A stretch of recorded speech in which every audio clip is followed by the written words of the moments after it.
Good morning. We're gonna do roasted potatoes, which sounds really simple, and it is, but this is a technique. Shout out to Derek Millington. He showed me this about 10 years ago. It totally works. So we'll wash, peel, wash, cut the potatoes into larger sizes, put them in on a boil instead of cold water because we just want to cook the outside a little bit so it gets fluffy when we toss it with oil and butter. Then we slow roast it so it gets like this crust on the outside and just really fluffy in the middle. It's good. Come here, come here. Yeah, let's see this guy. This is our personal trainer on board. Come here, Rory. Come here. Hey guys, fans. Do you like potatoes? Nothing. Paddy, do you like potatoes? You're from Ireland. Yeah, that's just racist, isn't it? Oh my God, really? Really? Do you know all potatoes are from the Andes? They're not even from Ireland. Yeah, whatever. Oh, there you go, Paddy. That's it. That's what we're gonna do today. It's a good recipe. It's a good technique. It's not as easy as chopping them, tossing them in oil, and throwing them in the oven. It's a little bit more involved, but they're way better. They're way better. Thanks, Derek.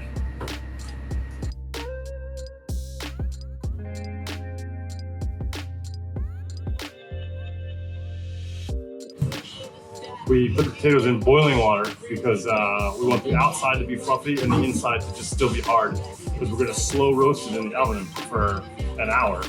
And to overcook the outside means it creates lots of like microscopic fissures for the oil and the butter to get in, so it gets way crispier than if it was a smooth coating.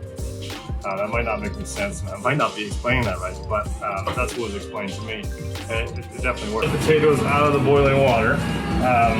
We had a lot of orders for breakfast and a delivery, so they're cool now, which is good because they firm up a little bit. But you can see how they're a little bit floury on the outside. That's what we want. We're gonna beat them up a little bit in this oil, and even do something to this effect. And they're gonna break apart a little bit. That's right. After you toss them in the butter and the oil, season them again. Taste them, season them, spread them gently out over these trays. They're gonna be a little bit fragile, and then you're gonna put them in for the first 25 minutes where they pretty much set their shape. They get a little bit crispy, but not much.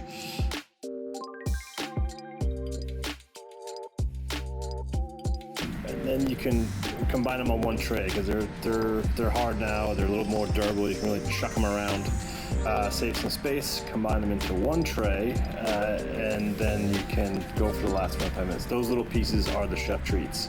That's why I said don't worry about if they break up. Those are the testers, and they're good. Very tasty. Back in the oven, 25 more minutes. Also, your home ovens are very different than my oven. They're not, dumbass. They're very erratic, so many different brands. They've been, so I did it for 25 minutes and then turned them, and then 25 minutes more at 160, so 50 minutes.